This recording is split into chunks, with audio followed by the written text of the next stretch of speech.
Hello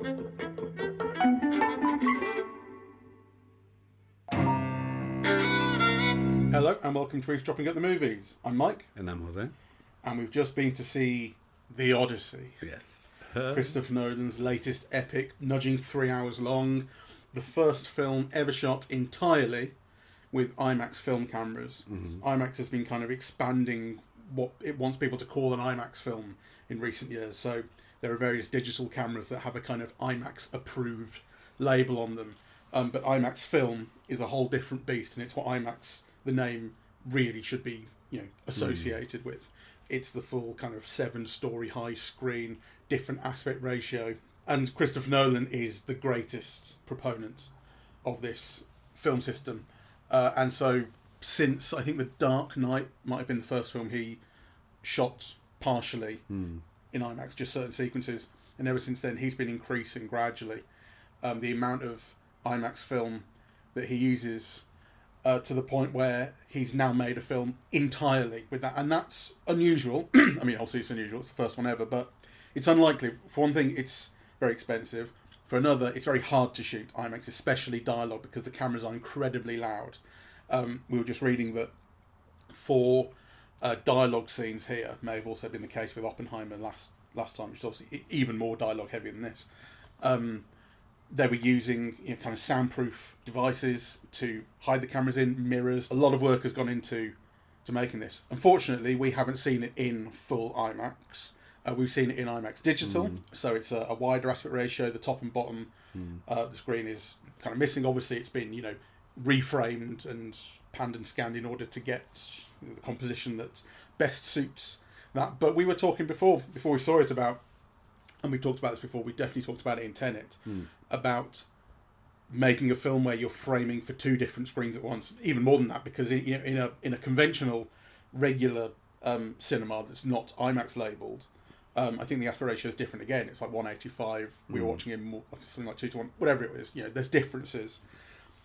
And I think when we talked about Tenet, I was kind of defending, saying, well, maybe there are things you can do, maybe. And when we got into the film here, I was kind of thinking, this is fine.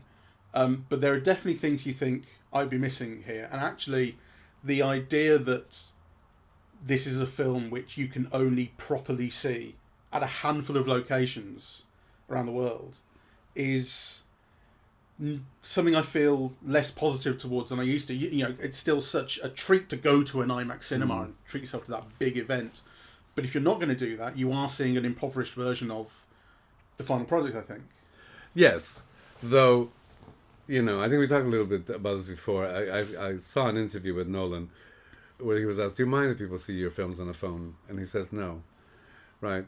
So I think... And I think that is just the culture that we live in. I mean, there are ideal ways of seeing things, and less than ideal ways of seeing things, and that is what people do. I mean, I was a bit annoyed with a friend on Facebook who said, "Oh, I'll wait for it to come out on TV," and my response was, "Why don't you watch it on your phone when it does?" I mean, I mean, yeah. So I do think it's important to, if you're kind of receiving the film as a work of art, to try to receive it in the way that its makers kind of think is the best possible way of viewing it. But you will be doing in like a month or two when you go down in August. I'm going to go see it in London in IMAX, which is now ostensibly sold out. Yeah, I was looking at tickets, sold out until at least September. All the dates that were available had sold out, so until they add more dates. I must say, after having seen it this once, there are definitely things that you will get out of that proper presentation. I don't think I'll be making a trip to see it. If it was in Birmingham, definitely. But we don't have that in Birmingham anymore. It doesn't appeal to me to take a trip to see it. Well, I loved it, and I am looking forward to seeing it. Yeah. And actually, I think I loved it so much that I think I might even be seeing it in different formats. I think I'm going to try and see it on 35, which the Work Arts Centre is showing every evening at 7 for the next little while. So... I thought it was beautiful. I thought, the image had... I can't quite put my finger on it because it's kind of like a texture. So, like the skins on people feel like so deep, the skin, right? So it's... And it has a clarity which is very different than that digital type of clarity where you see every hair on somebody's face. Here you don't, actually. Right? So it's kind of more of a glossy texture, depth. Right? But I thought that was like almost like an aesthetic thrill on its own. You know, not to speak of everything else, because I thought the costumes, you know, were like a work of art, really. And the design was like a work of art. And yeah, and I loved all the actors, actually. I was thinking, Tom Holland, yeah, he seems a bit callow, really. But then, of course, you think, well, he is meant to be, right? Like, you know. What do you mean callow? Callow, like, not heroic enough, too youthful and a bit immature, and yeah. I did see a thing. It was an interview where he was in an interview with Matt Damon and maybe Anne Hathaway, and he was talking about playing Telemachus as kind of 16 years old. Yes. And Matt Damon goes, "Where'd you get that from? If he's 2 when Odysseus leaves, and it's 20 years before he gets back, then shouldn't he be 22?" And you could see him kind of calculating in his head, like, "Oh, maybe I fucked this up." And there is something like, I did actually find his performance a little too youthful about it. You know, he's someone who should be coming into adulthood, trying to take something for himself, but he is, but he is a little too childish about it. He's a little too, you know, like trying to fight with the grown-ups, with the Robert Pattinson character, and not being able to match them. It's like, well, it plays differently if he's thinking about it as 6 years older than he was playing it as. Yeah, I don't know. I didn't have... I mean, I had the same thought, but then, you know, I thought it made sense within the narrative, right? He can't defend his mother at the beginning, right? He's on a search for the father, but he's at the mercy of everyone else, right? I think the last scene where he's meant to come more into his own, you know, I think that could have been a bit different, but I actually think those are also directorial choices, right? That it takes him so long to kind of get there. Plus the story, he's not meant to do anything. So I liked him, you know, and I could go through all of them. I thought Robert Pattinson was fantastic. I thought Anne Hathaway, who I have very mixed responses to, I don't always like her. She can be too actressy, right? I thought she was fantastic. I thought seeing Elliot Page at the beginning, you know, in the role that he does, to me, was fantastic. I mean, I can't fault anyone, really, and I enjoyed it so much. I was completely gripped throughout. I mean, it's a 3-hour story, and it's kind of, you know, not only one of those mythic stories, but it's kind of like a mythic story that for thousands of years has been a kind of, Bible is too strong a word for it, but a kind of a book that offers insights about what to do, how to behave, what the world is, the fates. I can't claim to have read it. No, neither have I. Okay. I mean, I did wonder whether I had at some point. Like, I'm almost kind of, I'd be surprised if I hadn't dipped into it at some point, right? But anyway, I can't remember it, so I can't claim to. But I think that, you know, the film certainly kind of offers that as well. I can take issue with the actors. I had trouble with... I think Robert Pattinson is very good, and I liked him very much. Anne Hathaway, I can see what you're responding to. I thought her... feels like she's had so much Botox that she can't emote. I disagree entirely. And actually, I was surprised of the opposite. I was surprised to see an actress her age, right? Though I think we did talk last time that she's been a star now for over a quarter of a century, right? But, you know, there were all those little lines around the eyes and little lines around the side of her mouth, right? Which I saw the opposite. Sorry? I saw the opposite. I saw no lines. I saw lines that refused to move when she needed to be emoting, when she needed her face to crease. Okay, well, we can disagree on that because I definitely saw those lines. And I actively thought, you know, that an actress in her place at this moment in her life would have had Botox and not shown that, right? Because those are actually the things that are easy to cover with Botox, right? Those little lines around the eyes and below the eyes and around the mouth. Yeah, and that is, you know, what you saw. True, not in every angle, but my God, you know, she was behind the screen for half the movie. Well, I was talking about the bits where you can see her face clearly. I mean, I agree with you on the performance that she's giving. You know, I think she is selling everything that she needs to sell with the force and the personality and all of that. But I feel like it wasn't coming across as well as it might have.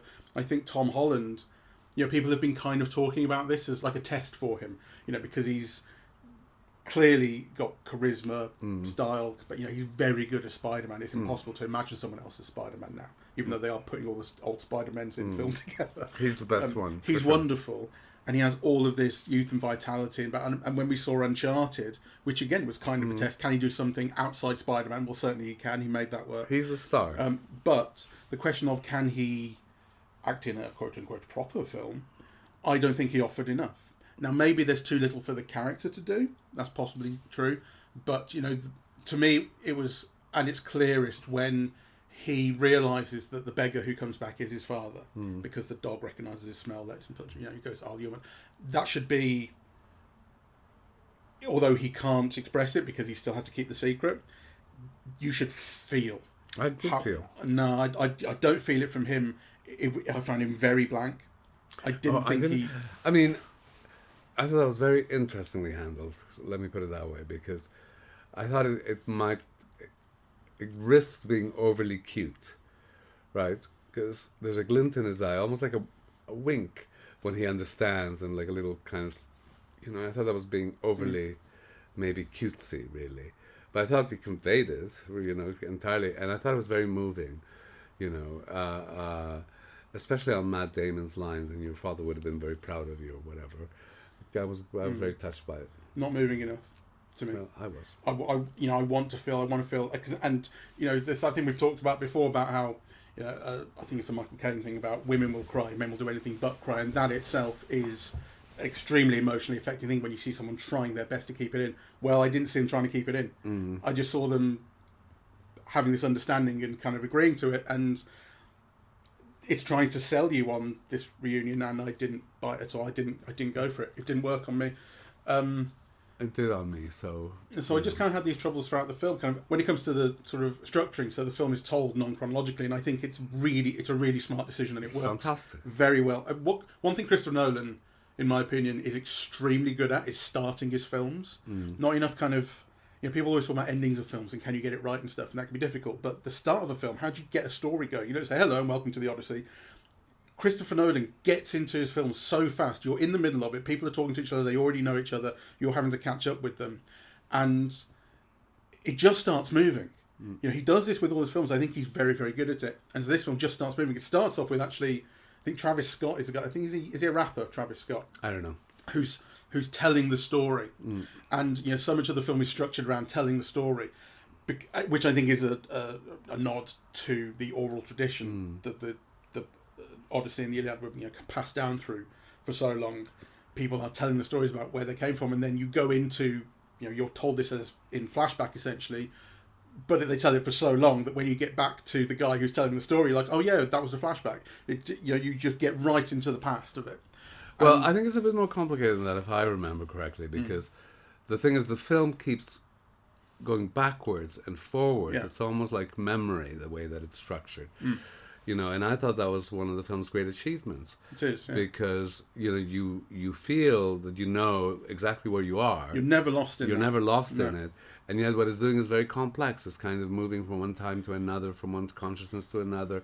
Yeah. Kind of, you know, the story's not linear. It's told via various people, really. Yeah, and it's doing it kind of, it's cutting and editing who it's telling you about or the time it's telling you about on kind of thematic lines and emotional lines, as opposed to, if you know, just chronological lines, because obviously it's not doing it chronologically. Works extremely well, and I think one of the reasons that works so well, there's this kind of well-known sort of internet review, I think it's on Amazon, of Pride and Prejudice, where someone wrote, it's just a bunch of people going to each other's houses. And this is kind of like just a bunch of people going to each other's islands for a while. And if you're telling it chronologically, I think you would feel a lack of drive in that. It's just, you know, you've had 10 years of the Trojan War, now you have 10 years of trying to get home, and it's quite directionless for quite a while when they're doing that. I didn't think so. I think so. I found it completely absorbing, and I think each episode has its own challenges and kind of immorality and things that become kind of clear later on. So, for example, the death of Elliot Page in the Trojan Horse on the beach. Like, to me, kind of all of it becomes kind of clear only subsequently, right? Well, it's by design, right? They tell you more about, what their character is and who. I realize that. Yeah. No. I'm just saying, that's kind of what makes it very absorbing to me. That kind of, this information is rational. It comes at different places, and yet kind of each episode has, like a different theme almost, and, a kind of a different lesson to teach you. I mean, the scenes with kind of, Charlize Theron, what is she, some mythical creature? She's Calypso. Yeah, who's tricking him or drugging him, into kind of staying with her or choosing her. She's a nymph. Yeah, and actually I thought that was like so wonderful, the way that, this classical kind of story now plays into kind of tropes of PTSD and drug taking as oblivion, and I think the film tries to pull a fast one on you and telling you at the end that it was about PTSD all along, because when Odysseus is on the steps and he's talking to his wife, not having kind of revealed himself, but he is sort of doing so, and you get that kind of full flashback what really happened in Troy. I don't think you felt it before. That's when you see this is the shit we got up to in Troy. Like, we were killing everyone, women, children, civilians, everyone, and that's when it's the imagined Athena, who we keep seeing, played by Zendaya, is contextualized as an innocent Trojan who he saw beheaded purposely, who begged with her eyes, for them not to do it. And I'm going, yeah, I can see how there is a fitting metaphor here, the struggles and the trials that you go through, the only going home. He says at the start, homecomings are a difficult thing, kind of thing, like coming home to to where you live after having been through something like that. I get this, but I think you are doing the film a favour by, not you personally, I think one is doing the film a favour by allowing it to contextualise everything, just by showing you at the end what we actually did in Troy, and going, oh, okay, well, I guess that makes sense then. You haven't made the rest of the film about this. Well, because I do think it is in the rest of the film. I mean, I was referring to the example of Charlize Theron without even having in mind, that explanation at the end, right? Because that whole episode is done almost like kind of a sunlit paradise, right? Like where, everything is beautiful, the landscape is beautiful, she's beautiful, right? But I think, and, he's, ostensibly happy with her, and so on. They talk about that, but basically it's clear that his taking of the lotus flower is some kind of, metaphor for what contemporary, drug taking, would be. I mean, it is a drug. It does, and, Charlize Theron explains it at that moment. It kind of, it dulls the will and the memory or something. Clouds the mind, he can't remember anything. Exactly. But still, the person he is inside is still there, and it can't disguise that, which is why she eventually has to admit that she has to let him go. So I read that entirely as a man dealing with PTSD, right? So before you get to to that ending, and I like that very much, right? And I like the way, that all of these ancient themes are then kind of rendered legible through contemporary concerns.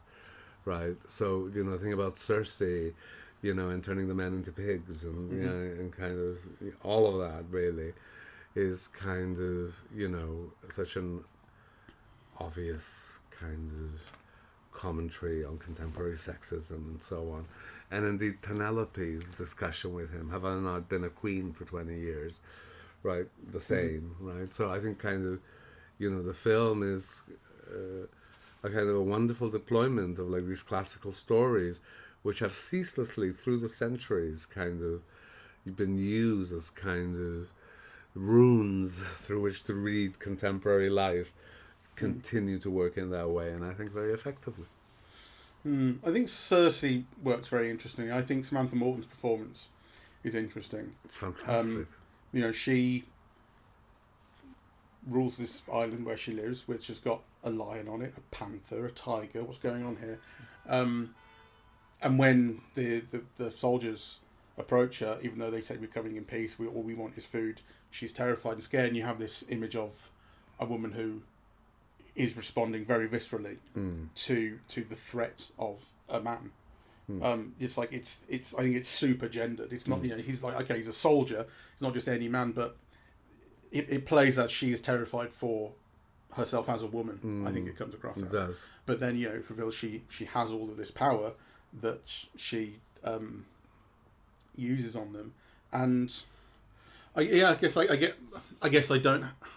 struggle with the interpretation of it, because was she really scared for herself?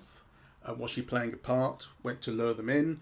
For what purpose? Is she someone who has been abused and has taken, you know, taken power back on all these people she's turned into animals? And well, she's got she's got some of her lines kind of explain that, really. So I think, to me, there's kind of no question of that, because she says, "You men." Yeah, the way I think it kind of rounds off quite nicely with the way she plays the character at the end. Once she's been convinced by Odysseus to turn them back into men and let them go, because she has this kind of humbled look about her.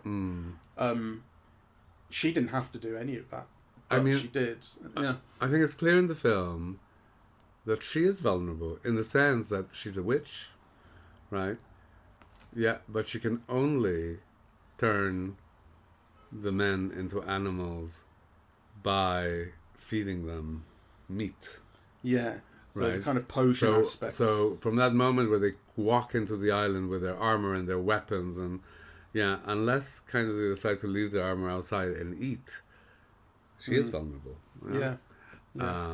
So anyway, I love that scene very much. I love the scene with the Cyclops, with the monster and the sheep in the cave. That was a real Ray Harryhausen, and it's certainly heavily inspired by his work. And from what I understand, they built like a 40-foot puppet that is, you know, the reason that some of it looks a bit slow, but also quite real. There is something to respond to in that scene. I love it. I mean, people like Christopher Nolan has this reputation for not using CGI, an overblown reputation, because, you know, how else did he do the fucking city folding in on itself in Inception?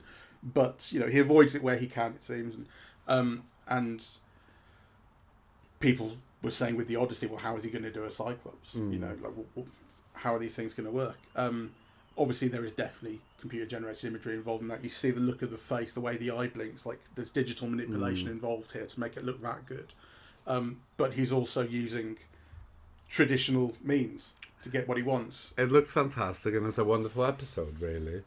You know, I mean, I thought they all were, like, you know, the thing in the ship where, you know, that rock begins to have arms and pick up men, you know, and he knew this but didn't tell his crew. Yeah, Scylla.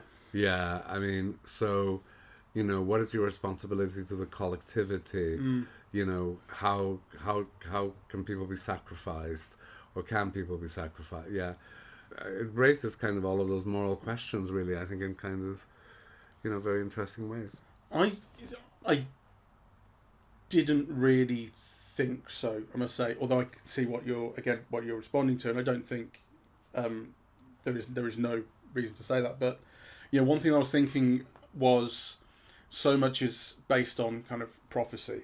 You know, they go to he has that interesting episode where he visits Hades, and it's not, he doesn't go down to Hades. It's this kind of liminal space on Earth. In fact, they even say, like, a river of ice meets a river of fire, and that's what he means. It's literally liminal, you know. And the shades, the dead, return to him and speak to him, and that's where he gets his prophecy about things will happen. And he's been told in private, if you do this, everyone dies. If you do this, some survive. That kind of thing. And one thing that, you know, what that gives you is a great sense of dramatic irony, because, you know, you are told something will happen, you see it happen, and you see people knowing that it will happen or not knowing that it will happen, but you have all that information, and it's like very basic kind of dramatic irony that works extremely well. That's what a story that's based on kind of prophecy gives you, because I don't think there's ever any sense in the film that you will break a prophecy by acting differently. You can't get round the will of the gods. They're going to get what they want. To the extent that the gods are real, because this is a film in which... Oh, the gods are real in this film. Well, this is a film in which... Yeah, he says at the start, in that opening intertitle, in an age of apparent magic, right? And we do get a massive Cyclops. We do get the giants, the Laestrygonians, I think they're called, who kill a load of them and chase them off the beach. We do get Circe and her magic turning them into pigs. And you get sirens and nymphs. And so we've got all of this, but we don't see a god. The image of Athena is not confirmed to be real Athena. It's an image that he has, that we see the basis of. I think for me there was no question that it was Athena. The thing with Polyphemus, the Cyclops, is changed from the poem in which, I forget exactly how it goes, but Odysseus uses this clever pun. He says, I'm nobody blinded you. And then when he leaves, pride gets the best of him, and he says, I'm Odysseus. And Polyphemus asks his father, Poseidon, to curse Odysseus. Now I know your name. And none of that happens here. That's avoided. And I don't really know why that's avoided, because that episode is about, in the poem at least, is about Odysseus's pride, and hubris. And he is proud in this, and he is arrogant, at least at the start, and it would fit perfectly. I don't know why it's not there. I don't know if it's just that maybe they were worried it was too silly to have the nobody pun in there, but it works. I don't know why they didn't. Odysseus then goes on to say, in telling the story, I think to Calypso, every wave that we hit was taken by the men as a sign that Poseidon was angry. It's not the same as saying Poseidon cursed us. That's how the men interpreted it. You're obviously going to hit waves at sea. You're going to get into storms, but they saw it as punishment from the gods. You also get this thing that my understanding of the classics and the way the Greeks kind of thought is shaky, but my understanding of the way they thought about the gods is that these are kind of people, right? The idea of omniscience, I don't think is really associated with the classic gods. That comes in more with monotheism and Judeo-Christianity, the idea that God knows everything. So what you have in the poem is Polyphemus saying to Poseidon, do this to Odysseus. What you have here is Poseidon just knows because he's a god. And that kind of takes away, I think it's an incomplete understanding of what... I think you're making it too binary. I mean, the fact that, the gods in, all the Greek stories and mythologies do predict the future. They will tell you this will happen, right? So it's not the kind of, monotheistic idea that like past, present, and future are all in God's mind, the medieval kind of view of Christianity. But not, and then it's not that way because they have many gods, exactly, right? And they're fighting each other all the time. And exactly, but kind of these prophecies do exist, right? And they do happen, right? So kind of that is in the middle of this chaos, really. And I like that. And I thought one of the things that was very interesting about the film, unlike other films of this type, is that the only god you see is Athena, right? And she's almost used symbolically, right? Like, she's next to Odysseus. Yeah, and the full reason why she's next to Odysseus is kind of only revealed later on, where he finally acquires the wisdom, that Athena is kind of goddess of. But, you would expect like the god of the sea, or Hades, or Zeus, or like other types of films of this would Clash of the Titans, they all appear, right? So I thought kind of this was like a very interesting, very clever kind of storytelling device, that you don't see them, and the only one you see is kind of almost a metaphor. Well, that's exactly what I'm saying, really, that I think this is a film that is not going hell for leather on saying the gods are real. It is giving you the ability to think of them as real, and it's giving you the ability to think of the things that you see as interpretable as being done by the gods, or so like I say, when they hit waves, you can ascribe that to Poseidon if you want, or you can ascribe it to it happens at sea, which it does. And it's not going down either route. So when you see Athena contextualized at the end as a real person, I would I would say slightly different, actually, because for me, the fact that Athena is kind of used metaphorically doesn't negate the fact that in this world that we're shown, the gods are real, and nobody disputes it. You know, they all believe in them, but that's not the same as they are real. well, it is the same in the sense that kind of what the film shows you is in fact what the prophecies say, and nobody disputes it. Yeah. Right. So, yeah. Yeah. So I think there's something else behind making Athena symbolic, or behind not showing the gods. Yeah, actually, maybe they have more power. Maybe they're more mysterious. And it's interesting that you're shown nymphs and sirens and cyclops and but that the only god you see is goddess is Zendaya, which I think is quite appropriate. Well, because she's so beautiful. She's so beautiful, and she's so godlike. smart. Yeah, She exudes a kind of wisdom as well in her star persona. Actually, I mean, I thought it was kind of interesting to cast Charlize Theron and Zendaya. I mean, Charlize Theron is not quite a goddess in the film, is she? But No, she's a nymph. yeah, she's a nymph. But to have and not even told to us in them. The sirens are told to us as and shown to us as having some crazy power because of what they do to they lure men to their death. To Odysseus when he hears their song. But what we're shown of Calypso is she's able to use a potion, basically, or a potion and a flower to chemically subdue Odysseus and his memories for 7 years. So whether she has some powers, hard to know. But there's kind of the question of being together eternally. That's something that she says. Well, maybe she can, and he says that there's no such thing as eternity. It's all up in the air. It's all left to your interpretation. It's the film doesn't really tell you this is real, and even the stuff about Cyclops, the giants. The I sirens. think in the film's terms, that's all real to this world that we're shown. It could all be stories. Well, they're clearly all stories as well, right? But I think in the film's narrative, those are things that happen. They exist. Yeah. Yeah. So let's talk about another god because he comes up a lot, which is Zeus. They talk about Zeus's law a lot. So Zeus doesn't appear in the way that Athena might. They refer to him during a thunderstorm at sea. Zeus turned up as well. They sort of say.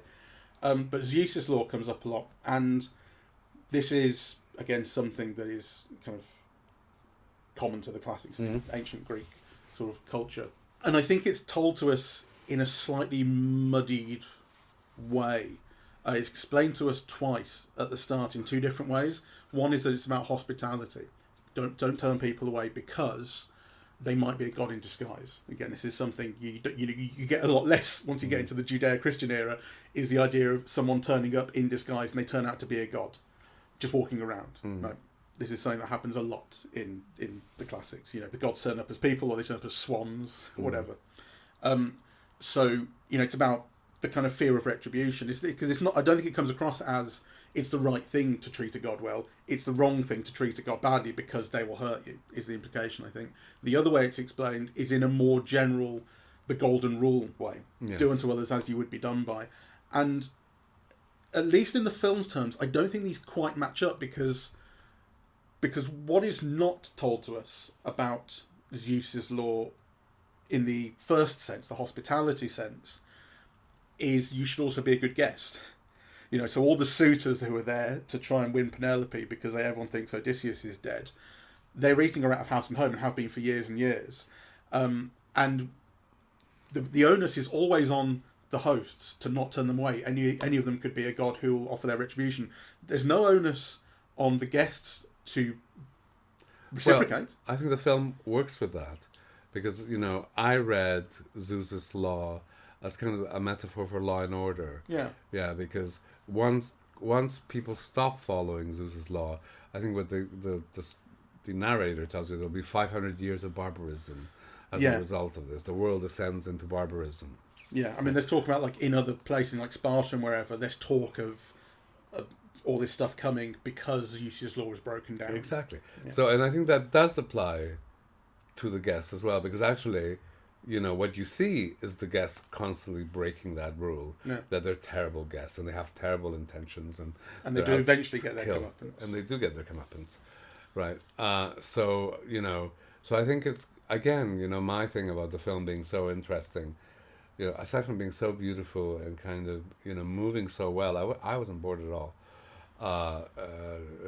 That it kind of brings up these stories in a way that's kind of cohesive, you know, and legible, and then kind of, you know, makes it as kind of refracts it into contemporary life. Yeah, lends itself to contemporary readings in very, very interesting ways, you know.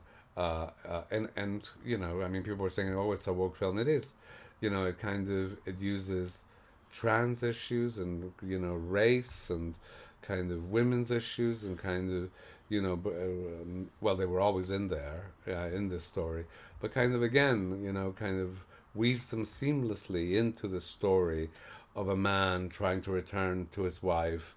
I think the whole thing of marital love in the film is very beautiful as well. And, you know, this search for the father, the kind of, that, you know, those two threads are kind of united. So I loved it. Christopher Nolan has done a bit of that before with the, you know, wanting your dad back at a distance for a long time. Interstellar comes to mind. Yes. This, to me, is the film that I've enjoyed the most, because, you know, I'm not a Christopher Nolan fan at all. They're not the kinds of films that I rewatch whenever they're on television, really. I mean, recently I have been watching the Dark Knight films again, but it's almost like, you know, you watch them with one eye cocked, really, rather than being absorbed by them. So, I mean, he's a filmmaker that I admire more than I like. Yeah, and this is, you know, I think the first film that I've just unabashedly, like, kind of It's interesting. enjoyed. What do you think of the action? Because he is, you know, his track record with action, it's one of the things he gets criticised for the most, is the way he shoots action. Shoots and edits. Okay, I liked most of it except for actually the final scene where Matt Damon is supposed to kill everybody, right? And then I did wonder if maybe the ratio was part of what was preventing me from enjoying it as much as possible. You could imagine how those scenes would play kind of very different, you know, on a more square kind of ratio. The add-in on a kind of a narrower white screen. Possibly so. But I don't know. There are things, we've talked about Nolan's editing before. We did a whole summer where we watched a lot of his films because Cineworld was showing everything in the run to Tenet coming out. Remember, they were trying to get people back in the cinemas in the COVID era. And I remember when we saw The Dark Knight, I was talking about how much I liked, there's about a 10 to 15 minute section which is just one action set piece after another. They flow into each other, including the kind of big car chase. And you were decrying the way it was shot and looking at the rest of it. And I was saying there's something, you know, there is a sense of pace and structure to it that is really carrying me through. It's just you are gone, you know, and you're with it. And there are things here where the intensity of what you're seeing is so great. The storm on the boat where you are, it flashes bright white with lightning, and the whole cinema lights up for a split second. You get an afterglow in your eyes, you know, an after image. So intense. The music and sound is doing a hell of a lot of work there, by the way. You know, I think as intense as what you're watching is, it wouldn't be half as good and intense were it not for the sound amplifying it. I think this is true for the scene at the end as well, which I had real problems with, because the music is great. It's drums, boom, boom, boom, and constantly going. That raise everything. And were it not for that, if you watch that silently, you know, a film should work silently. You know, it should work visually. I think it would struggle, that scene, because the intensity is so heavily derived from the sound, and this intensity derived from the speed of the editing as well. But I won't use the word incoherence about it. It's not incoherent. You know it's where you are, but it is. But it's not. It's not exciting enough. It's not clear enough. There's too little sense. You know, Christopher Nolan visually is kind of interesting because there are times when you can tell he has an image in his head. You know, the image of the Trojan horse on the beach. You know, it's like straight out of Planet of the Apes. There are times when you go, I've composed this. It's also straight out of, I forget where it is, but there's this town in Scotland, or maybe on the north, which I visited, And there is a horse almost exactly like that. That's a major tourist attraction. Right. So there are times like that. That the beheading of the Athena statue and the head bounce downstairs. You can tell that this is the image I have. I need this to be presented the way I see it. And there are lots of times when you can tell he's happy for performance to drive everything. And where the camera goes and the way that we edit is derived from what makes the performances work. In fact, we even talked about that, I think, in Oppenheimer, because you mentioned the Criterion Closet, which he was on with Cillian Murphy. And Cillian Murphy was talking about a director, I forget who doesn't have any marks, kind of lets you stand where you want, is happy to play around, doesn't really have, doesn't have a place for the camera. And he says to Nolan, like you. And Nolan's like, yeah, like, he, in a lot of sense, is happy to figure it out kind of at the time. And I think you can see that in his images because they don't seem that carefully composed sometimes. He is happy to, he wants to put the film together in editing. It will make sense there. We'll find what we find. And it's interesting because in that final fight scene, the phrase classic intensified continuity came to me. Like, what is this? Which intensified continuity is not a classic filmmaking style, although it is now kind of David Bordwell. 30 years old. David Bordwell came up with it, I think, 20 years ago, the phrase. So, like, it has a history, right? But this is classic intensified continuity. Each shot shows you one thing, it moves on to the next one. It's very fast. It's not Bourne type of editing, though. In what sense? I mean, it's not as good as Bourne was, but the Bourne, I think, is the reason that intensified continuity became something that you could identify and Bordwell spoke about was because it was such a clear example of a new way in which films were being made, and a very good one. This may be a less good example. I'm not sure of it is a good one. I personally don't like it when you have 50 shots of kind of gunshots paced to. No, I mean a good example of it, not a good type of filmmaking. But like Bourne was the reason. I love the Bourne films, but I don't like that type of editing, and this is not like that. Actually, really? No, I don't think it is like that. Kind of. But it's not exciting, and I think to me the contrast is really between the scene where they get into Troy with the Trojan horse, and you have this editing where you cut from the wheels being turned, the door opening, and then people being shot, and then the wheels, and are they going to or is the door going to be open in time? And that is very exciting to classic watch. cross-cutting. Yes, exactly. Right. So the last scene for me doesn't have any of that excitement because also there are too many people. The only foci is the Robert Pattinson character downstairs, right? And then the guy trying to drop arms from upstairs, and the Tom Holland character. Yeah, everybody else is amorphous, and I think yet they've got to kill them all, right? I think there is too little sense of, clearly when the guy's trying to drop the arms through, it's important to stop him because you don't want other people being armed. Odysseus is the only one with a weapon here, and as he does, I don't think there's enough of a sense of the fight has changed now. We need it just goes on and on and on, and for a film that is so good at structure in the way it's telling you its story and how good it is at moving you between through time and space. It's bad at it there.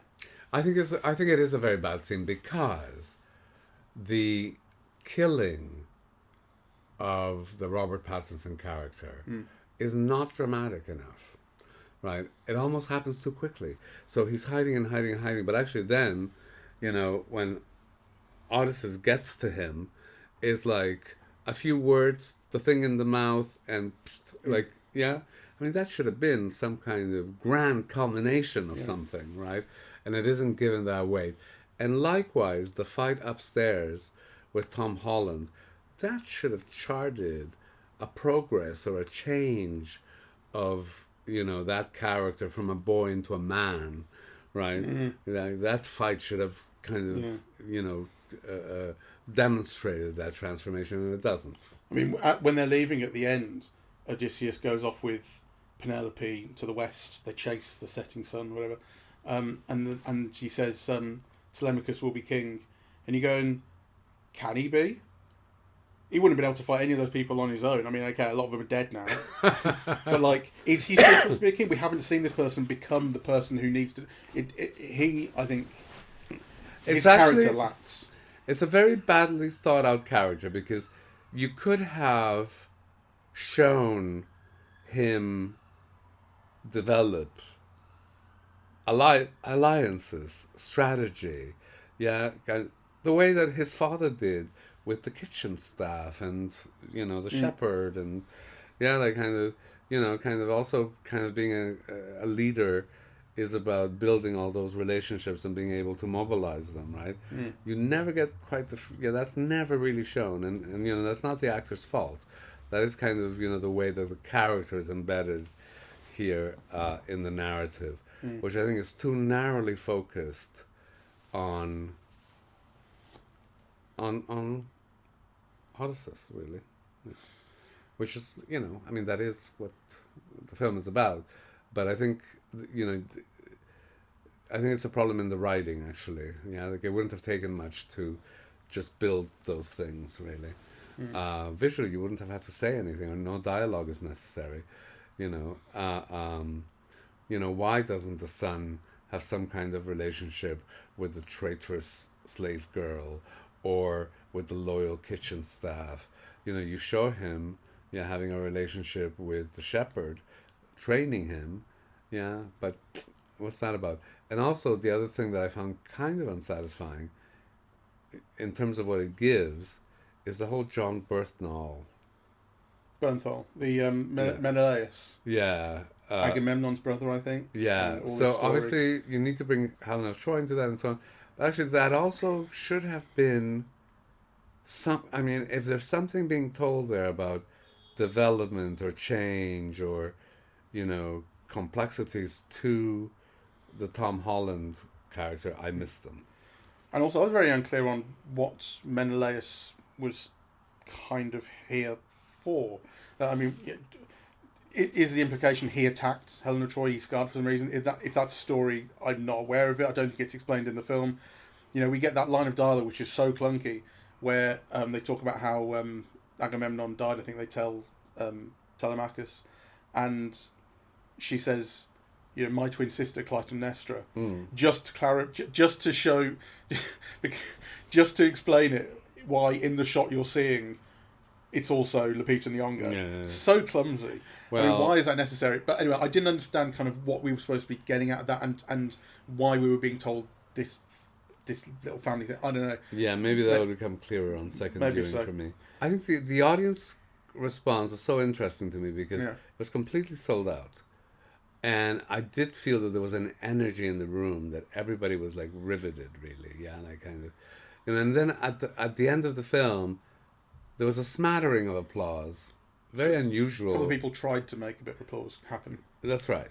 But it didn't quite take off. Nah. Yeah.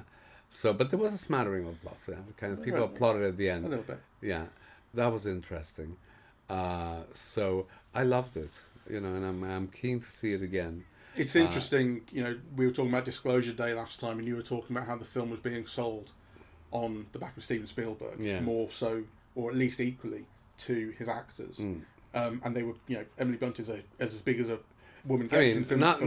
Not equal to his actors at all. I remember being quite shocked, because, for months beforehand, you'd have Spielberg and Disclosure, big posters all over the place. And then, behind the veil, you have the faces of Emily Blunt and whoever it was, the British actor. I forget his name now. Right? And they're both big stars, particularly Emily Blunt. If you don't think that the name of Emily Blunt on a poster can bring people in, right, like, you're nuts, right? Yeah, it was almost like it was completely negligible that the film, commercially, that these people were in it, which is absurd. Well, the same thing's going on here, right? Although, there's been a lot of promotional material, these interviews and things with Matt Damon and Anne Hathaway and Tom Holland chatting about it.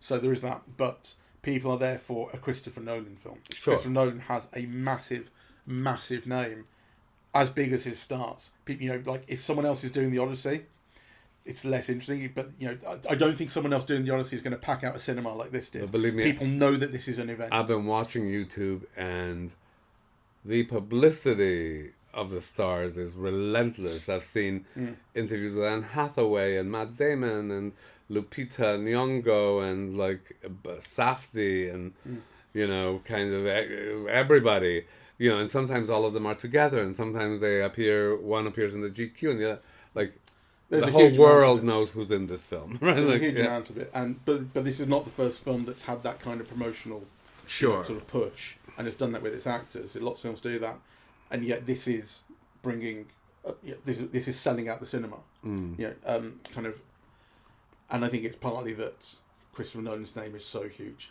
and he has this kind of string of hits that people love, and I think the IMAX thing has a lot to do with that. Even if people aren't seeing it in IMAX, even IMAX Digital as we saw it in, it's amazing. Has that allure because it is the sign of someone who is taking that work extremely seriously and wants it to be the thing that the best that it can be, sort of thing. I think that's the kind of that's how IMAX, to go back to the way we started talking about IMAX, that's kind of how it's trying to sell itself as the true cinematic experience, the best of cinema. You want to see a film, you want to see it filmed with IMAX cameras, with IMAX approved, and he is the poster boy for IMAX. Well, and people do recognise that. It looks amazing. It rewards it. I mean, it was a real aesthetic experience to see, such kind of beautiful and expressive images. And as you say, and I think this is right, the film has a rhythm.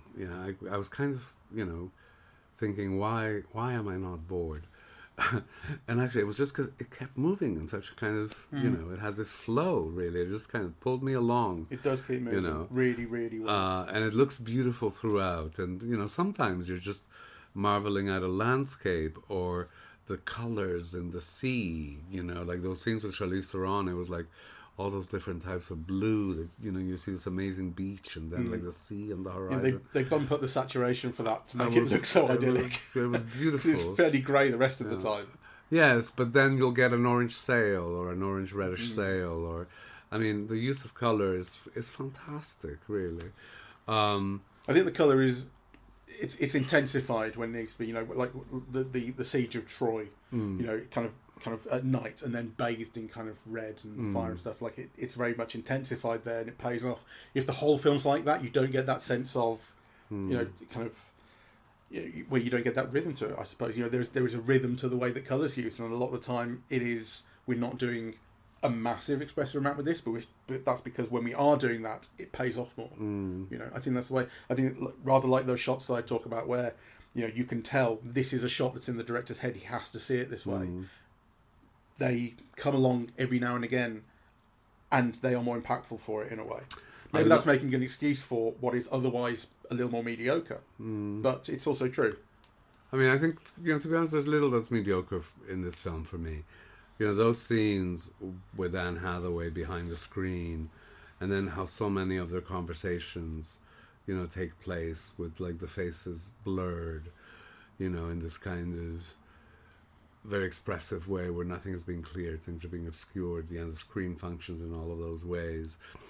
Or there's like these beautiful moments in conversations of two shots, where the focus alters in very meaningful ways, right? So you have this two shot, and Matt Damon is in focus at one point, and then there's Zendaya, right? Like, a lot of very fast focus pulling. Yeah, it's kind of so kind of interesting, really, and kinetic and expressive. So I'm not sure that IMAX does deep focus very well. I think that may be one reason. Maybe. I mean, there were moments where you felt the film was out of focus, right? And that it would come into focus. I noticed that more, and I don't know, in battle sequences because what I'm talking about, it was very well done. Yeah, there's very fast focus pull from one character to another. Yeah, but there were moments where you felt the film came into focus in ways that wasn't, didn't feel intentional, right? Yeah. I also felt that about the focus pulling between characters at one or two points. There was one shot where the camera racks focus onto Robert Pattinson from whoever it was on, and it takes a little while. Like, his line has begun before the camera's got there, sort of thing, and sometimes these are like, okay, these are little flaws that you accept because maybe the take was good in other ways, all that kind of stuff. Like, these things don't necessarily matter hugely, did kind of notice it, though, I must say. I think the film is a massive success. It's greatly entertaining. It's taking, like I said, these stories that are thousands of years old and kind of making them newly relevant in very interesting ways. It looks beautiful. It moves incredibly well. It feels like an aesthetic experience to watch it on a big screen, and it has some of the faults that we agree on. But I mean, it's a massive achievement. I mean, it's I think extraordinary. It's an extraordinary achievement, and his most entertaining film yet, in my view. More so than Inception. More so than Inception. More so than any of the Batman films. Yeah. I disagree with that, I must say. I certainly find Inception more entertaining. I would not put as one of my favourites of his. And when you talk about it kind of having contemporary relevance, I think it's easy to overblow that a bit. I mean, the whole thing about the Zeus law being lost is, in the modern world, we've stopped being nice to each other. We've stopped learning how to respect each other. Well, so far, so banal. Well, I don't agree. And it's interesting because it is being received that way. I mean, all the accusations of wokeism, is because it does kind of go into all of these things. Now, you could argue that they're banal, but I think you'd have to make a bigger case. I don't think it's banal at all. I thought it was very kind of moving, really. Yeah. Fair enough. So, mixed views here? Yeah. Differing views? Yeah. Yes, I found it, hugely entertaining, and I'm very much looking forward to seeing it in proper IMAX in 3 or 4 weeks' time. I look forward to letting you. All right. Well, on that note, we're eavesdropping at the movies, and we are on Apple Podcasts, Audible, Spotify, SoundCloud, YouTube, and YouTube Music. On social media, we're on Facebook and Twitter at Eavesdrop Movies, and Instagram, Eavesdropping at the Movies, and the website is eavesdroppingatthemovies.com. Thank you very much for listening. Bye-bye.